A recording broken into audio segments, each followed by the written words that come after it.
രാഷ്ട്രീയത്തിൽ വിജയ് എന്ത് അത്ഭുതങ്ങൾ സൃഷ്ടിക്കും എന്ന ചർച്ചയാണ്. തലൈവരാകുമോ തമിഴ് രാഷ്ട്രീയത്തിൽ വിജയ് എന്നുള്ളതാണ് പ്രധാനപ്പെട്ട ചോദ്യം. ഏതായാലും ഇന്ന് വളരെ പ്രധാനപ്പെട്ട ദിവസമാണ് തമിഴ് രാഷ്ട്രീയത്തിലും സിനിമയിലും. ശ്രീ സജി, എന്താണ് പ്രതീക്ഷിക്കുന്നത് നിങ്ങൾ രാഷ്ട്രീയത്തിലിറങ്ങിയ വിജയിൽ നിന്ന്? സിനിമയിൽ വിജയ് നേടിയ സൂപ്പർ ഹിറ്റുകൾ, 2004 മുതൽ കിരീടം വെക്കാത്ത രാജാവ് തമിഴ് സിനിമയിൽ, കോടികളിൽ നിന്ന് കോടികളിലേക്ക് വളരുന്ന ബോക്സ് ഓഫീസ് ഹിറ്റുകൾ, കളക്ഷനുകൾ, അതിനൊക്കെ അപ്പുറത്ത് രാഷ്ട്രീയത്തിലും വിജയ്ക്ക് ആ സൂപ്പർ സ്റ്റാറായി നിൽക്കാൻ സാധിക്കുമെന്നാണോ വിശ്വാസം? நிச்சயமாக சார். அவர் தமிழ் சினிமால எப்பவும் அவருடைய பொலிட்டிக்கல்ல அவர் தொடங்கி போயிட்டு இருக்கிறார். പറഞ്ഞ അവർ നേരത്തെ തന്നെ തന്റെ ആദ്യത്തെ സിനിമകളിൽ തന്നെ തുടങ്ങി പോയതാണ്. ജനങ്ങൾക്കും വളരെ പ്രിയപ്പെട്ട ഒരു നടനായിട്ടുമുണ്ട്. ഇപ്പൊ തളപതി ബഹുജനങ്ങളിൽ അവർ അനുഭവിക്കുന്ന വേദനകളെയാണ് സിനിമകളിലും പുള്ളി സംസാരിക്കുന്നത്. അതുകൊണ്ട് പുള്ളി ഇപ്പൊ തുടങ്ങിയതല്ല, സിനിമയില് നേരത്തെ തന്നെ ജനങ്ങളുടെ വേദനകളൊക്കെ പുള്ളി പറഞ്ഞു വന്നതാണ്. പറഞ്ഞോളൂ സാർ, പറഞ്ഞോളൂ, കേൾക്കാം. இப்போ அது நான் தமிழ்ல கொஞ்சம் கரெக்டா சொல்லிடுறேன்.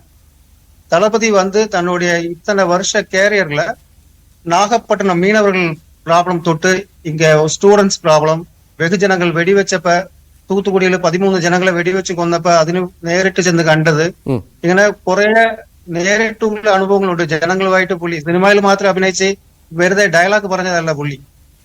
പുള്ളി നേരത്തെ ജനങ്ങളുമായിട്ട് ഉള്ള ഒരു ജീവിതമാണ്. എപ്പോഴും എന്തെങ്കിലും ജനങ്ങൾക്ക് ഒരു കഷ്ടങ്ങളോ കാര്യങ്ങളോ ഉണ്ടായ നേരിട്ട് പോയി നിന്ന് നോക്കുന്ന ഒരു സ്വഭാവമാണ് സാറിന്. അപ്പൊ അതിന് ജനങ്ങൾക്ക് ഒരുപാട് ഇഷ്ടമുള്ള ഒരു നടനാണ് സാർ. തീർച്ചയായിട്ടും 2026 ഇവിടുത്തെ ഒരു CM ആയിട്ട് വരാനായിട്ട് എല്ലാ ഒരു തകുതിയും ഉള്ള ഒരു ലീഡറായിട്ട് ഞങ്ങൾ കാണുന്നുണ്ട് സാറിനെ. ജനങ്ങളും അത് ഏറ്റെടുക്കും. സാറിനെ തമിഴ്നാട്ടിന്റെ മുഖ്യമന്ത്രിയായിട്ട് ആ സ്ഥലത്ത് ഇരുത്തി വെക്കും എന്ന് പറഞ്ഞ് ഞങ്ങൾ വിശ്വസിക്കുന്നുണ്ട്. സന്തോഷമായിട്ട് ആ വാർത്തയെ ഞാൻ പറയുന്നുണ്ട്.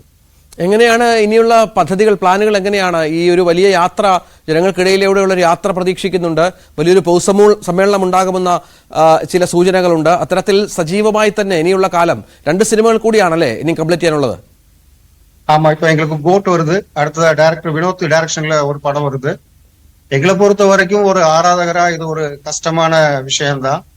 எங்களுக்கு தளபதி சினிமா விட்டு போறதெல்லாம் எங்களுக்கு அதுல விருப்பம் இல்ல, ഇഷ്ടം ഇല്ല ഞങ്ങൾക്ക്.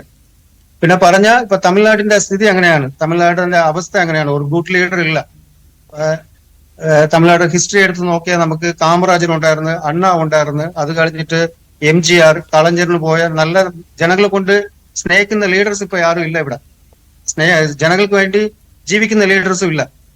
അപ്പൊ ഒരു നല്ല ലീഡർ വേണമെന്ന് പറഞ്ഞ് ജനങ്ങൾക്ക് ആഗ്രഹമുണ്ട്.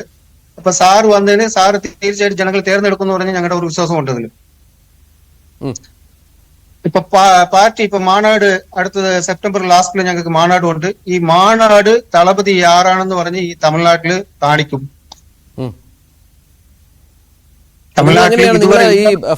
നമ്മുടെ ഈ നേരത്തെയുള്ള ഫാൻസ് അസോസിയേഷനുകളൊക്കെ അത് ഈ പാർട്ടി ഘടകങ്ങളായി മാറുകയാണോ? എല്ലാ നിയോജക മണ്ഡലങ്ങളിലും അങ്ങനെയാണോ പദ്ധതി? ഈ നേതാക്കളെയൊക്കെ തിരഞ്ഞെടുക്കുക, അതിനൊക്കെ പ്രത്യേക രീതികളുണ്ടോ? ഇപ്പൊ ഫാൻസ് ക്ലബ്ബ് തന്നെ ഞങ്ങളുടെ മക്കളിയക്കം ഇപ്പൊ തമിഴക വെற்றி കഴകമായിട്ട് മാറി. അതിലുള്ള എല്ലാ ഫാൻസുകാരും ഇതിലുള്ള പോസ്റ്റിങ്ങിൽ മാറാൻ തുടങ്ങി. മറ്റു പാർട്ടിയിൽ നിന്നും ഒരുപാട് ആൾക്കാർ ഇങ്ങോട്ട് മാറിയാണ്. ഇപ്പൊ പ്രധാനപ്പെട്ട ADMK DMK-ലിരുന്ന് മുന്നാൾ MLAs മിനിസ്റ്റേഴ്സ്മാർ ഇവിടെ ഇങ്ങോട്ട് മാറി വരികയാണ്. ജനങ്ങൾ ഒരുപാട് വെൽക്കം ചെയ്യാണ്. ഞങ്ങൾക്ക് വരവേற்ப് ഒരുപാട് കൂടുതലുണ്ട്. ഒരു നല്ല ജനങ്ങൾ ഏറ്റെടുക്കുന്ന ഒരു പാർട്ടിയായിട്ട് തമിഴക വെற்றி കഴകം, അതിന്റെ ലീഡർ ഞങ്ങളുടെ തളപതിയും കാണുമെന്ന് പറഞ്ഞ് വിശ്വസിക്കുന്നുണ്ട് ഞങ്ങൾ. ശരി, തിരിച്ചു വരാം. ദയവായി തുടരുക. ചന്ദ്രകാന്ത്.